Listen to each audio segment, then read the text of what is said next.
말씀의 제목을 다 함께 따라해 주시길 바랍니다. 아무 것에도 맹세하지 말라. 아무 것에도 맹세하지 말라.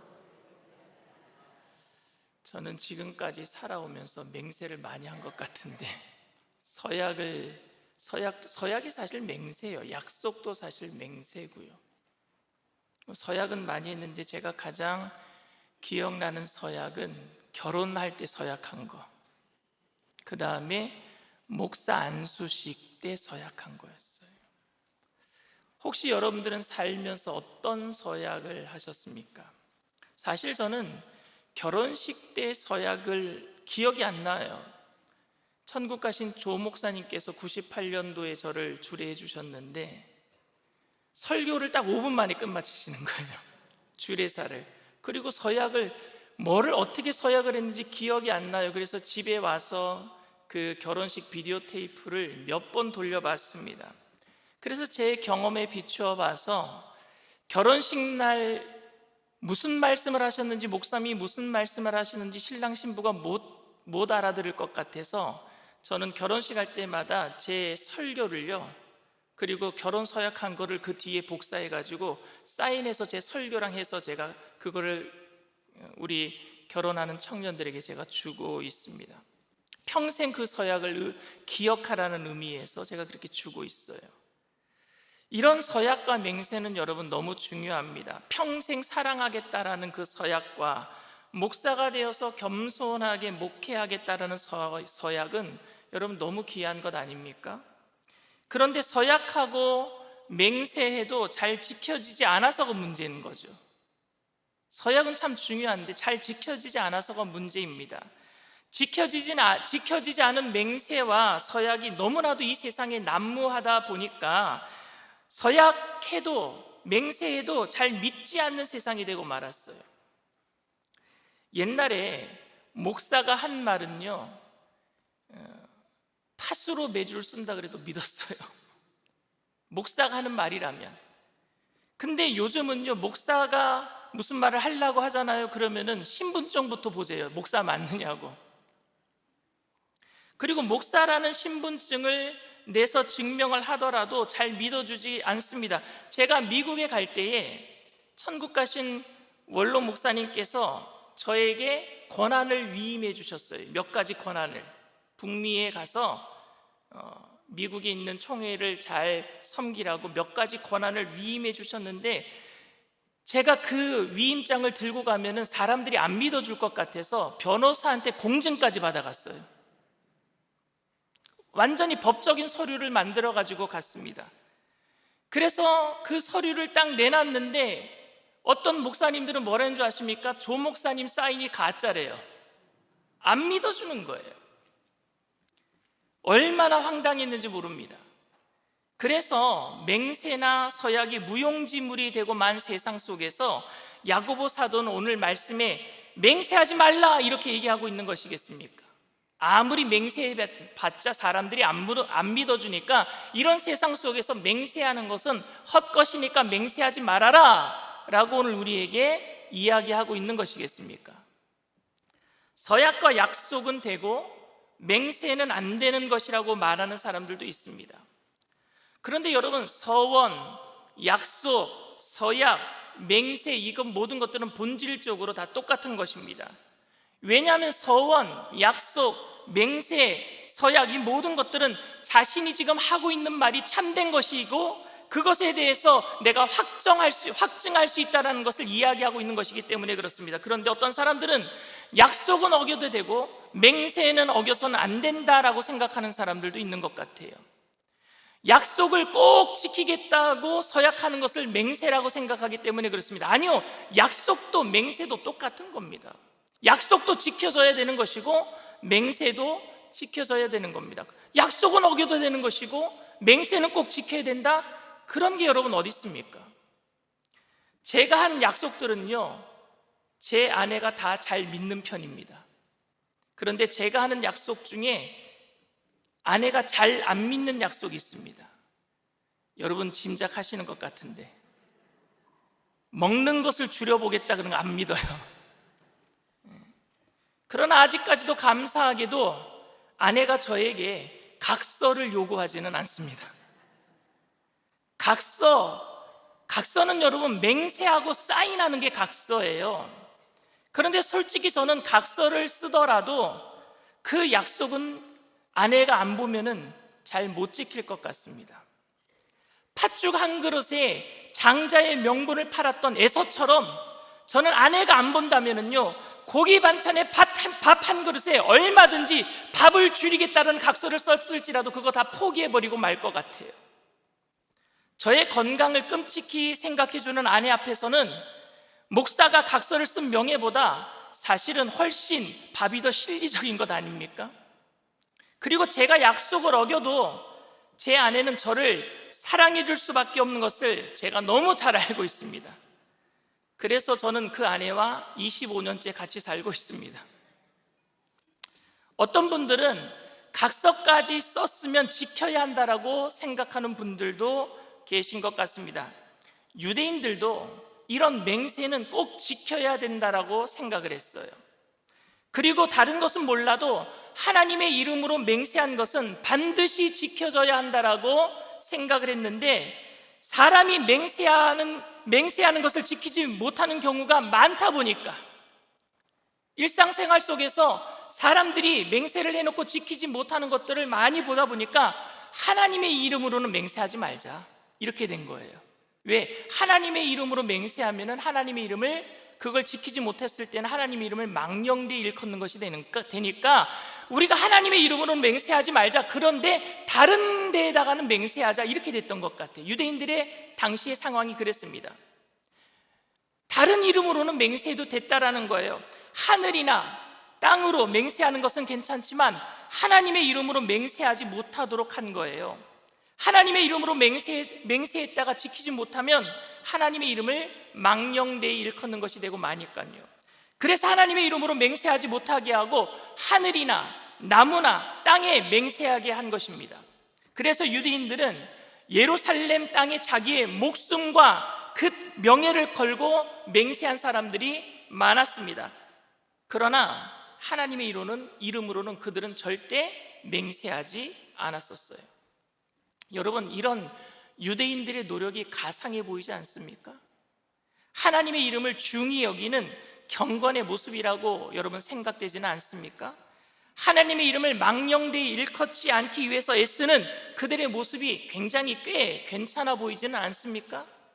그런데 예수님께서는 마태복음 5장의 산상수훈, 처음으로 많은 사람들을 모아놓고 설교하실 때 도무지 맹세하지 말라, 이런 말씀을 하셨어요. 마태복음 5장 34절에서 36절 말씀을 우리 다 같이 함께 읽겠습니다. 나는 너희에게 이르노니 도무지 맹세하지 말지니 하늘로도 하지 말라, 이는 하나님의 보좌임이요, 땅으로도 하지 말라, 이는 하나님의 발등상임이요, 예루살렘으로도 하지 말라, 이는 큰 임금의 성임이요, 내 머리로도 하지 말라, 이는 네가 한 터럭도 희고 검게 할 수 없음이라. 하늘로도 하지 말아라, 땅으로도 하지 말아라, 예루살렘 성으로도 하지 말아라, 너의 머리로도 하지 말라. 그 이유는 모든 게 다 뭐예요? 하나님이 그 안에 다 있다라는 거예요. 하늘은 하나님의 보좌고, 땅은 하나님의 발등상이고, 예루살렘은 하나님의 성이고, 사람의 머리는 뭐예요? 하나님의 피조물 아니냐? 모든 것에 하나님이 있는데 하나님의 이름으로만 맹세 안 하면 되느냐? 아니다! 모든 것에 하나님이 있으니까 맹세하지 말아라, 이렇게 말씀하시는 거예요. 그런데 이 말씀이 맹세하지 말라라는 말로 오해를 하게 되었어요. 예수님의 이 말씀 때문에 우리는 절대 맹세하면 안 된다라는 말로 오해하게 되었습니다. 그런데 여러분, 예수님도 맹세하셨어요. 예수님도 맹세하셨어요. 예수님께서 십자가 상에 달리시기 전에, 못 박히시기 전에 유대인 제사장의 뜰에서 재판을 받으실 때 예수님을 죽이려고 하는 많은 사람들이 여러 가지 모함으로 예수님을 처형할 제목을 찾다가 못 찾았거든요. 결국에 예수님의 죄를 찾을 수가 없었어요. 그래서 그들은 마지막으로 예수님께 맹세하라 그럽니다. 뭐를 맹세하라 그러느냐? 마태복음 26장 63절 64절 말씀 우리 다 같이 읽겠습니다. 예수께서 침묵하시거늘 대제사장이 이르되 내가 너로 살아계신 하나님께 맹세하게 하노니 네가 하나님의 아들 그리스도인지 우리에게 말하라. 예수께서 이르시되 네가 말하였느니라. 그러나 내가 너희에게 이르노니 이후에 인자가 권능의 우편에 앉아 있는 것과 하늘 구름을 타고 오는 것을 너희가 보리라 하시니. 맹세하라 그러니까 맹세하셨어요. 그래, 나 하나님 아들이다. 예수님께서 이렇게 말씀하신 이유는 하나님께 맹세해도, 하나님께 맹세하지 않아도 예수님이 하나님의 아들이란 사실이 달라질 게 없기 때문에 그렇게 말씀하신 거예요. 그러니까 맹세해도 된다, 맹세하면 절대 안 된다를 떠나서 예수님께서 도무지 맹세하지 말라란 이유는 하나님의 이름으로만 맹세하지 않으면 된다라고 생각했던 유대인들, 그래서 하늘의 이름으로 맹세하고 땅의 이름으로 맹세하고 예루살렘 성의 이름으로 맹세하고 사람의 이름을 들어서 맹세했던 그 유대인들, 그리고 나서 맹세를 지키지 않았던 사람들에게 너희들 그럴 바에는 맹세하지 말아라는 얘기예요. 맹세를 지키지 못할 바에 왜 맹세하느냐?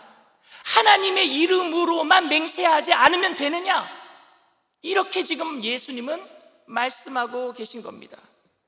예수님께서는 믿는 사람은 맹세하면 안 된다라는 말씀을 하신 것이 아니라 믿는 사람들의 삶은 맹세가 필요 없어야 된다는 걸, 맹세가 필요 없어야 된다라고 말씀하고 있는 거예요. 그만큼 맹세하지 않더라도 삶이 진실하면은 저 사람이 하는 말은 맹세하지 않더라도 다 믿어주면 될 거 아니겠습니까? 저 사람 참 진실한 사람이야. 못 믿으니까 맹세하잖아요. 못 믿으니까. 믿는 사람들에게 있어서는 맹세가 필요 없는 진실한 삶이 있어야 되지 않겠느냐를 말씀하고 있는 거예요. 저 사람의 말은 그냥 믿을 수가 있어. 오늘 본문에서 야고보 사도는 예수님이 산상수훈에서 하셨던 말씀, 마태복음 5장 말씀을 그대로 인용하고 있어요. 다시 한번 12절 말씀 우리 다 같이 한번 읽습니다. 내 형제들아, 무엇보다도 맹세하지 말지니 하늘로나 땅으로나 아무 다른 것으로도 맹세하지 말고 오직 너희가 그렇다고 생각하는 것은 그렇다 하고 아니라고 생각하는 것은 아니라 하여 정죄받음을 면하라. 여러분, 왜 갑자기 맹세 이야기를 야고보는 끄집어낼까요? 우리가 지금 야고보 5장을 배우면서 야고보 사도가 5장 첫 번째 이렇게 얘기했잖아요. 부한 자들아, 너희들이 부끄러워할 날이 올 것이다. 가난한 사람들아, 악인의 형통함을 부러워하지 말아라. 그리고 길이 참고 서로 원망하지 말아라 라고 얘기를 했잖아요. 근데 갑자기 뜬금없이 그 말 다음에 12절에 맹세하지 말아라 라고 얘기를 해요. 그리고 13절에 다음 절에 가서는 또 무슨 얘기가 나오느냐? 고난당하는 사람들의 기도에 대해서 나와요. 지금 야고보서 5장은요 고난에 대한 이야기예요. 고난에 대한 이야기. 고난에 대한 이야기를 계속하다가 고난받는 사람들이 부한 사람들을 부러워하면 안 되니까, 그리고 부한 사람들을 부러워하면서 악한 일을 행할 수 있으니까 길이 참고 기다려라, 서로 원망하지 말자라고 얘기해놓고 맹세하지 말아라 라고 얘기를 합니다. 그리고 나서 13절에 가서는 또다시 고난당하는 사람들의 기도에 대해서 이야기를 하고 있어요. 왜 갑자기 뜬금없이 이 맹세 이야기가 고난당하는 사람들의 중간 이야기에 끼어들었느냐 말입니다. 저는 이유는 딱 한 가지라고 생각합니다. 이유는 딱 한 가지. 이 고난당하는 이야기 가운데 맹세 이야기가 들어간 것은 이유가 딱 한 가지입니다. 뭐냐 하면은요, 고난당하는 사람들은요, 고난을 빨리 피하기 위해서 맹세할 때가 있어요. 고난을 빨리 피하기 위해서 뭔가 거래를 한단 말입니다. 하나님과 내가 이거 할 테니까 하나님 빨리 고난이 피해가게 해주세요, 이렇게 맹세할 때가 있단 말입니다. 그거 하지 말라는 얘기예요. 이거. 야고보 사도는 계속해서 고난 중에 하나님의 선하심을 의심하지 말자라고 말했습니다. 그런데 고난이 길어지고 깊어지면은요, 길이 참고 견디는 것이 아니라 하나님의 선하심을 의심하고 그 고난을 빨리 벗어나기 위해서 다른 것과 거래를 하려고 한단 말입니다. 맹세해서라도 뭔가 좀 빨리 이 고난을 피해버리려고 한단 말입니다. 저는 이것을 설명하기 위해서 사사기에 등장하는 입다 이야기를 여러분들에게 좀 해드리고 싶습니다. 입다는 여러분들이 잘 알다시피 서자 출신이에요. 적자, 그냥 기생에게서 낳은 아들이에요.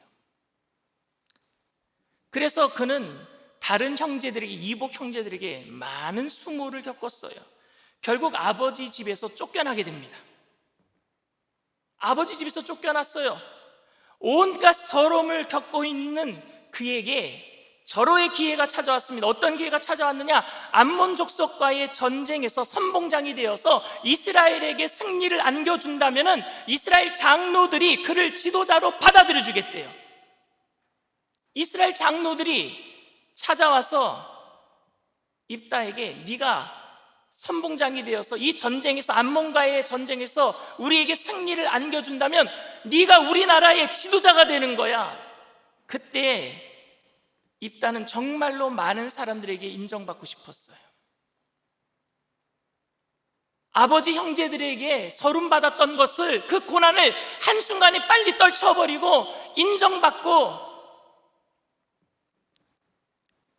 그래서 뭔가 다른 사람들에게 이제 자신을 드러낼 수 있는 좋은 기회라고 생각했던 거예요. 그래서 무엇인가 이 고난을 빨리 해치기 위해서, 승리하기 위해서는 맹세라도 해야 됐던 거예요. 그래서 그는 맹세를 합니다. 사사기 11장 30절 31절 말씀 우리 다 같이 읽습니다. 그가 야훼께 서원하여 이르되 주께서 과연 암몬 자손을 내 손에 넘겨주시면 내가 암몬 자손에게서 평안히 돌아올 때 누구든지 내 집 문에서 나와서 나를 영접하는 그를 야훼께 돌릴 것이니 내가 그를 번제물로 드리겠나이다 하니라. 그는 너무 불안한 나머지 자기 삶에 이게 진짜 승리가 있을지 패배하게 될지 너무 불안한 나머지 전쟁에서 반드시 승리하기 위해서 그동안 자기가 조롱받았던 모든 것들을 다시 회복하고 영광스러운 자리에 보란듯이 형과 아버지에게 자랑스러운 아들이 되기 위해서 지금 이것이 필요했던 건, 맹세가 필요했던 거예요. 고난을 피하기 위해서. 그래서 하나님의 도우심이 절실하게 필요했던 것입니다. 그런데 정말로 입다가 전쟁에서 승리하고 돌아온 것입니다. 여러분 어떻게 생각하십니까? 그가 전쟁에서 승리한 것이 서원했기 때문에, 맹세했기 때문에 승리한 것입니까? 정말로 여러분, 누구든지 입다를 맨 처음 만나러 나오는 사람을 하나님이 번제로 받기 좋으셔서 그래서 입다에게 전쟁의 승리를 주신 것이겠습니까? 만약 그래서 하나님께서 입다에게 전쟁에서 승리를 주셨다면 하나님은 선하신 하나님이 아니라 참으로 잔인한 하나님이 되고 맙니다. 입다가 집으로 돌아올 때 가장 먼저 마중 나오는 것이 집에서 기르는 애완동물이라고 생각했는지 모르겠어요. 아니면은 동네의 유머라고 생각했는지도 모르겠습니다. 그런데 무남동녀 외동딸이 나온 거예요. 무남동녀 말입니다. 눈에 넣어도 아프지 않을. 그리고 입다의 품에 안기는 거예요. 이 딸이. 전혀 예상하지 못했던 일이 벌어지고 말았습니다. 입다는 가슴을 치며 후회를 하는 거예요. 남아 이런 중천금? 누가 남아 이런 중천금입니까? 한번 뱉은 말이기 때문에 이 딸을 번제로 드려야 되겠다고요? 차라리 전쟁에서 승리하지 말 것을, 딸을 잃고 내가 이스라엘에서 최고의 지도자가 되는 것이 무슨 소용이란 말입니까? 그는 그의 맹세로 자신의 인생을 가장 불행하게 만든 사람이 되고 말았어요. 그리고 여러분, 하나님의 신실하심에도 치명적인 피해를 주고 만 사람이 되고 말았습니다. 선하신 하나님에 대해서 사람을 잡아먹는 인신제사를 받으시는 하나님으로 오해하게 만든 사람이 되고 말았단 말입니다. 저는 이스라엘의 승리가 입다의 맹세 때문이 아니라 이스라엘을 사랑하신 하나님의 신실하심 때문이라고 생각합니다. 입다가 서원하지 않았더라도 하나님께서는 암몬과의 전쟁에서 이스라엘에게 승리를 주셨을 것입니다. 그리고 여러분, 입다가 잘못된 서원을 한 것이라면요, 서원을 취소하는 방법이 레위기에 나와 있어요. 레위기 27장 4절 말씀입니다. 서원 취소할 때 이렇게 하면 돼요. 여자이면 그 값을 30세겔로 하며, 성전에 30세겔 갖다 드리고 서원 취소하면 돼요, 여자일 경우. 그리고 민수기 30장에서는요 서원을 취소할 수 있는 경우에 대해서 여러 가지로 얘기하고 있는데 제가 한번 읽어드릴게요. 자막 한번 띄워주세요. 첫째로, 여자가 시집가기 전에 서원한 것을 아버지가 불허하면 지키지 않아도 된다. 둘째, 여자가 시집가기 전에 한 서원을 시집가서 남편이 불허하면 지키지 않아도 된다. 셋째, 여자가 서원한 것을 남편이 불허하면 지키지 않아도 된다. 이거 민수기 30장에 있는 내용을 제가 그냥 요약해서 여러분들에게 알려드리는 거예요. 이것은 서원을 지키는 것보다 더 중요한 것이 바로 가정의 질서와 화목이라는 사실을 알려주는 것입니다. 저는 서원 기도를 안 지켜도 된다라는 것을 이야기하고 있는 것이 아닙니다. 서원 기도는 여러분 꼭 지켜줘야 합니다. 그러나 가정의 질서와 화목을 방해하는 서원 기도를 했다면 그 서원 기도는 취소되어야 된단 말입니다. 그 방법에 대해서 하나님이 알려주신 것이고요. 그러나 입다는 자신의 위치가 너무 불안해서, 자신이 당하고 있는 고난이 지금 너무너무 싫어서 그것을 피하기 위해서 하나님과 맹세라도 해서 거래하고 싶었던 거예요. 빨리 이 고난을 피하고 싶어서. 그러나 이런 입장은 하나님은 무엇인가 받지 않으시면 움직이지 않는 분처럼 생각하게 만드는 것이고, 하나님께서는 우리의 고난에도 아랑곳하지 않으시고 우리의 헌신만 요구하는 분처럼 비춰질 수가 있단 말입니다. 그리고 우리의 헌신이 없으면 여전히 우리는 고난 가운데 처해 있어야 하고, 그래서 하나님을 매정한 분으로 만들고 맙니다. 우리의 헌신과 맹세 때문에, 우리의 헌신과 맹세 때문에 하나님께서 우리를 도우시는 것이 아닙니다. 그냥 하나님이 선하시고 우리를 불쌍히 여기시기 때문에 우리를 도우시는 줄 믿습니다. 우리가 잘해서 하나님의 도우심을 받는 것이 아니라 하나님께서 우리와 약속을 하셨기 때문에 끝까지 우리를 포기하지 아니하시고 그 약속을 이루어 주시는 줄 믿습니다. 그런데 이 무조건적인 사랑을 조건적인 사랑으로 자꾸 만들어 버리려고 하는 게 맹세예요. 이렇게 하니까 하나님이 내게 복을 주셨다. 이게 자기의예요. 내가 이렇게 맹세했기 때문에, 내가 이렇게 서원했기 때문에, 내가 이렇게 노력했기 때문에 무조건적인 사랑을 조건부 사랑으로 만들어 버린단 말입니다. 우리는 하나님께서는 계획이 있어서 우리를 그냥 도와주신 일인데, 우리는 마치 내가 맹세했기 때문에, 내가 서원했기 때문에, 내가 헌신하고 드렸기 때문에 하나님께서 나를 건져주시고 나를 구하는 것처럼 내 의의를 얘기할 때가 많아요. 내가 이렇게 해서 기적이 일어난 거야. 아니요, 오해 마시기 바랍니다. 저는 서원이나 헌신이 의미가 없다는 말씀을 드리는 것이 아닙니다. 서원은 하나님께서 우리들에게 베풀어 주신 사랑에 너무너무 감사해서 하나님 앞에 이렇게 살겠습니다 라고 반응하는 게 서원이에요. 여러분, 서원은 딜하는 기도가 아닙니다. 내가 이렇게 하겠으니까 하나님 이것 주세요, 이게 서원이 아니에요. 서원은 내가 받은 은혜가 너무 많아서 하나님 내가 이렇게 살겠습니다 하고 하나님께 반응하는 게 서원이에요. 그래서 레위기 7장에 보면은요, 서원은 화목제로 드리라고 돼 있어요. 화목제물은 뭐냐면요, 희생 제물을 가지고 나와서 드려서 모두 나눠 먹는 제사가 화목제물입니다. 그러니 서원은 하나님과의 거래가 아니라 하나님의 은혜에 감사하여서 레위인들이 아닌 다른 지파 사람들이 드릴 게 없어서 몸을 들여서라도, 내가 성전에서 봉사하는 사람들이 레위인들인데 내가 일정 기간 내가 성전에서 봉사하겠습니다 해서 몸을 드리는 게 서원이란 말입니다. 너무너무 하나님께 감사해서 말입니다. 하나님께서는 조건으로 우리를 도와주시는 그런 분이 아니라 그냥 우리를 사랑해 주셔요. 그런데 우리는 고난 중에 자꾸 참지 못하고 기다리지 못하고 무엇인가 주님께 잘 보여서 그 고난을 빨리 피해 보려고 한단 말입니다. 그래서 맹세하고 서원을 해요. 우리가 하나님을 알지 못할 때 하나님께서 먼저 우리를 찾아오셨고 독생 성자 예수 그리스도를 주심으로 그 사랑을 확증해 주셨습니다. 그런데 그 사랑 앞에 우리는 뭐라고 말하고 있는 줄 아십니까? 제가 좀 뭐 해드리면 더 주시겠어요? 이렇게 흥정하는 것은 하나님의 신실하신 사랑을 모독하는 겁니다. 저는 목회하면서 성도님들에게 이렇게 하면 복을 받을 것입니다 라는 말씀을 드리는 게 너무너무 하나님께 죄송스러워서 그런 말을 잘 못합니다. 병들어서 힘들어하신 성도님들에게 봉사 한번 해보세요. 하나님께서 병을 고쳐주실 거예요.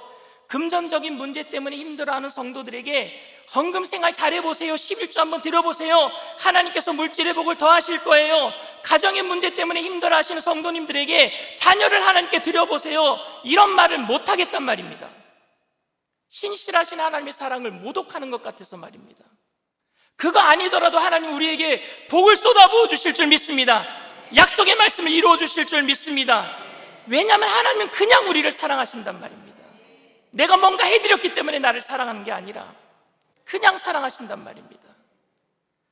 고난 중에 하나님을 믿지 못해서 내가 무엇인가 하나님께 해드리면 하나님께서 마음에 감동하셔서 빨리 이 고난의 문제를 해결해 주실 것이라는 생각을 내려놓고 선하신 하나님을 전적으로 신뢰하게 되기를 바랍니다. 우리의 조급함으로 하나님께 맹세하고 서원하고 흥정하는 것은 하나님을 신뢰하지 못하는 행동이 될 수 있습니다. 사랑하는 성도 여러분, 아들까지 주신 하나님께서 우리에게 더 무엇을 안 주시겠습니까? 가장 선하신 뜻을 가지고 계시기 때문에 여러분들에게 꼭 합력해서 선을 이루어 주실 거예요. 그러니까 끝까지 참고 믿고 그 고난의 시간을 잘 견뎌냅시다. 주님만을 바라보면서 말입니다. 그 고난의 시간에 내가 무엇인가 맹세하고 무엇인가 소원하여서 하나님의 그 뜻을 빨리 무엇인가 내게 이루어 보겠다는 어리석은 마음을 다 내려놓고 주님의 사랑에 진짜 다 내 몸을 맡기는 거예요. 내 의지를 맡기는 거예요. 내 뜻을 맡기는 거예요. 그 사랑에 기대어 참 기쁨과 평안을 누리는 저와 여러분들 다 되시기를 주님의 이름으로 축원을 드립니다.